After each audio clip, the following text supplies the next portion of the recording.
Ed O'Keefe and Steve Chaggaris are here with me at the opulent CBS News Bureau in downtown Washington, D.C. Steve is the senior political editor for CBS News. Steve, always great to see you. Ed O'Keefe is a congressional reporter for the Washington Post. Ed, it's great to see you. Thank you for joining us here on Red and Blue. There are so many questions that I think our viewers want asked and answered. We're not going to get to all of them. So, Ed, I want to start with you from the congressional perspective.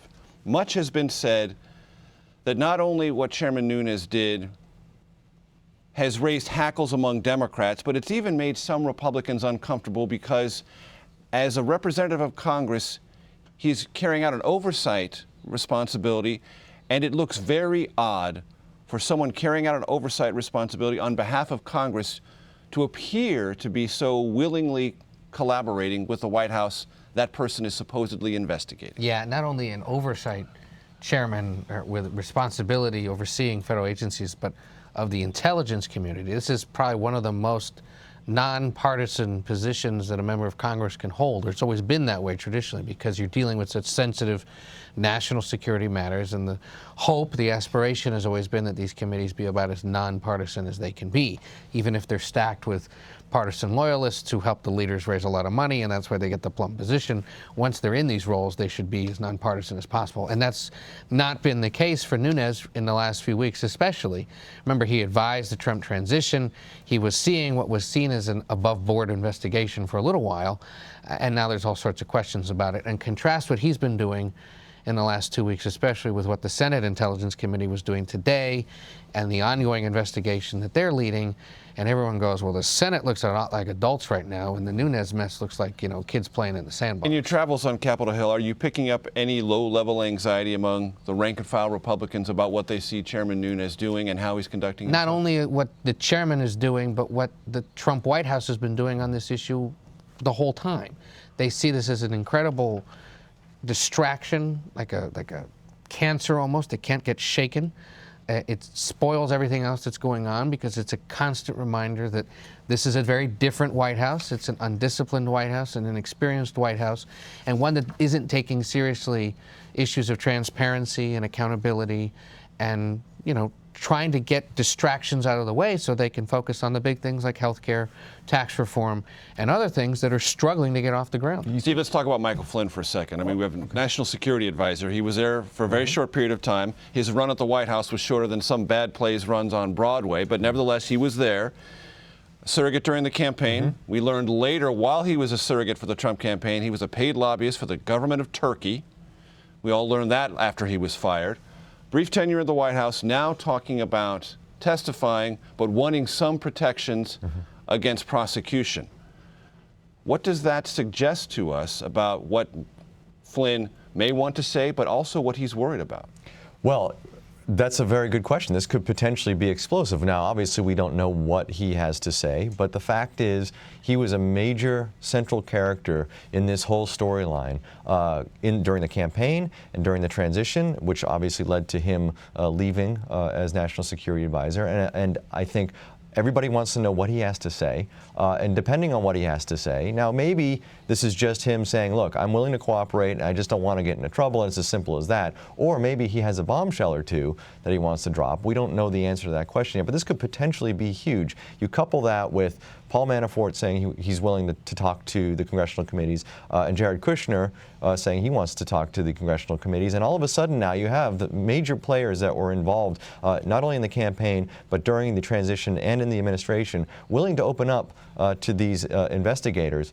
It's going to be really interesting. I think we're going to start getting some real details on what was going on last year. And significantly, Jared Kushner, son-in-law to President Trump, married to Ivanka Trump, senior advisor to this president, has made has set no conditions for his testimony. Right.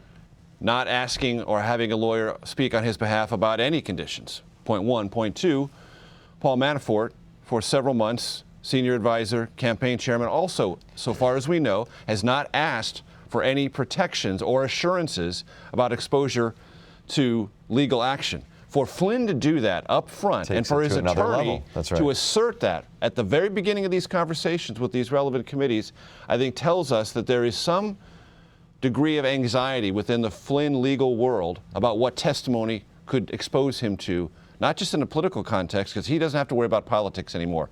The Trump White House may have to worry about politics, but he has a legal concern on his mind. Ed, what does that tell you or suggest to you? It suggests everything you said, that he probably does have something significant or knows something, but also based on the lobbying violations that he didn't report and other things that he may have been doing during the campaign, probably would face some kind of criminal charge, minor enough that the FBI and these committees would say, okay, forget that, just tell us what you know. And you know, if you're not a fan of the president, you're hoping he has something significant. If you are a fan of the president, you wonder. But certainly, you're right. Anytime somebody wants immunity, we can remember back to the Lewinsky days when people were seeking immunity for these types of things, and the things that they then brought forward suggest there's something there. And those of us who remember Trump rallies can remember then candidate Trump saying, why would you ask for immunity if you've done anything wrong? Exactly. If you've not done anything wrong, why do you need immunity, right? And Flynn would say it himself. I caught something on my way in here. You know, he himself has said, what would you ever need it for? That's why we love to run clips of things that people have said before.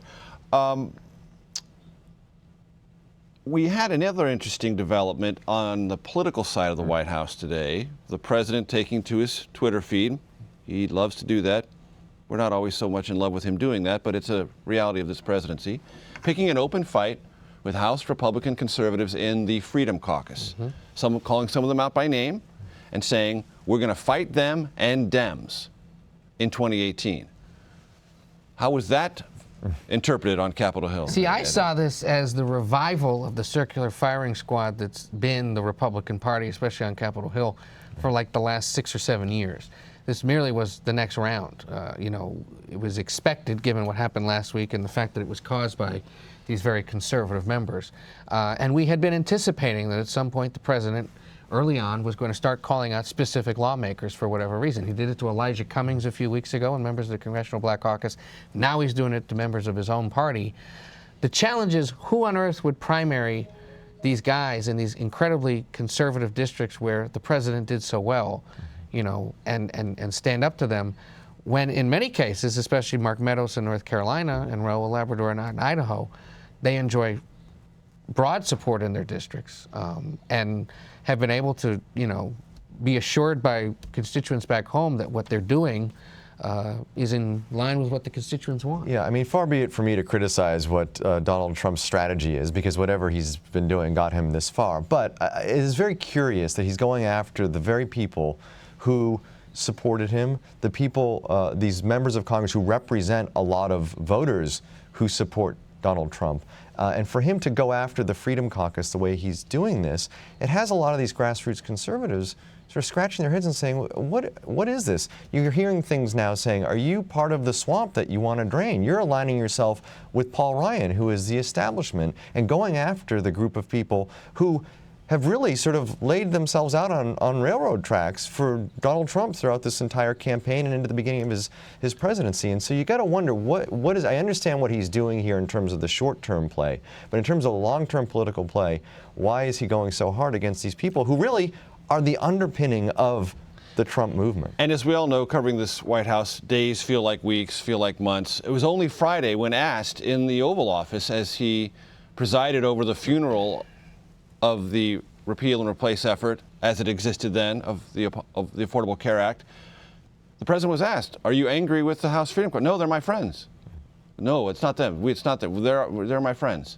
Well, 4 days later or 5 days later, we now have this open warfare.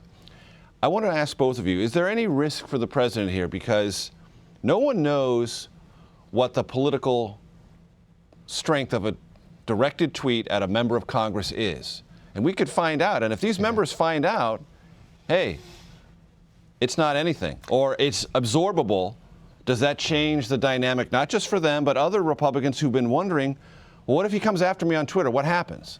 I do wonder if he runs the risk of sort of boy who cried wolf, you know, scenarios here. Remember, we've learned that in the lead up to the decision to pull the bill, it was Steve Bannon, the president's top advisor, who was threatening some of these guys, saying, you got to get in line. And these lawmakers were looking at him like, who the heck do you think you are? You know, you're not going to tell us what we do. And I wonder if, given that we've been anticipating that this was going to come, and given who we went after, if those members just kind of shrug their shoulders and go, good for him. You know, I'm safe back home. I don't need to take my cues from you. I think what Trump is going to realize is that these members of Congress are looking out for number one. They're not looking out for the number one guy in the White House, right? And so he can think that he can push these people around, but they don't care. And in fact, they're probably more emboldened after what happened last week because they stood their ground and they forced this bill off the floor. So they're not going to say to Donald Trump, yeah, we're going to listen to you at this point, Mr. 40% approval rating. These are people who are in safe seats, 30 people in this Freedom Caucus, very safe seats, and they can be as ideological as they want to be, and they can dig their heels in and say whatever you want, Mr. President, but you know what? We believe what we believe, and we're going to stand up to you. And I think that's what he's going to find out. Ed, you sat down today with the Senate Minority Leader. Yep. Chuck Schumer, and you talked to him about a lot of subjects, but specifically Judge Neil Gorsuch and what the Senate Democrats are going to do or not do about that nomination. What did he tell you? Well, this has sort of been the political drama playing in Washington that nobody's really been paying too much attention to because they've had all these other significant issues going on. This is the first real chance for the president to score a win next week. There's universal Republican support for Neil Gorsuch. They're all ready to confirm him and get him on the court. Broad support across the party for him and in conservative circles. Democrats plan to filibuster him. The current rules require that if there's a filibuster, you need 60 senators to break it. At this point, there are maybe 54. 2 Democrats today, Joe Manchin and Heidi Heitkamp, said they're on board, but 31 Democrats, at least as we counted at the Post, plan to filibuster him. That means they need 9 more. They probably will get that. And what does that mean? If he's filibustered, Republicans have to decide, either pull the nomination or unilaterally decide. Well, you know they're not going to do that. Exactly. Or unilaterally change procedure in the Senate and allow an up or down vote on majority to confirm a Supreme Court nominee. Would break with precedents over the 200-plus years of the Senate. Schumer said to me today, any attempt by wary Democrats and Republicans to preserve the traditions of the Senate and avoid this showdown next week would be futile and a waste of time, very unlikely to happen. Don't bother. Let's just see what Republicans decide to do next week if we successfully filibuster. Did you have a chance to ask him, or did he in any way suggest to you what might the Senate look like if, in fact, I did. Republicans go to the 51-vote threshold? Would Senate Democrats feel so aggrieved that they essentially withhold consent from a lot of ordinary things and bog the Senate down completely? And the reason I asked him is because I remember when they took the steps to do this on executive branch nominees in 2013, it took several months for the two sides to really almost start looking each other in the eye again. It was so bad. I think we're at a point now where so many things have happened and things have gotten so rancorous across town that if they do this, some are going to be upset, but most people are just going to shrug their shoulders and say, well, okay, another part of the institution's broken. He said short term on budget stuff, because there's a spending bill that comes due at the end of April, we're doing fine, we're having negotiations, they're not sticking things in there that we don't like. We think that'll work out. Other things we'll see, but the president's got to do a better job of trying to draw us in by accepting some of the things we'd like or keeping out things we don't like. And if he does that, we'll be willing to work with him. Ed O'Keefe, congressional reporter of the Washington Post, thank you so much for coming in and joining us. Great to be with you. Great to have you here, as always. Steve Chaggaris, I'm glad you're here. You're coming back to talk to me on another segment of tonight's great show.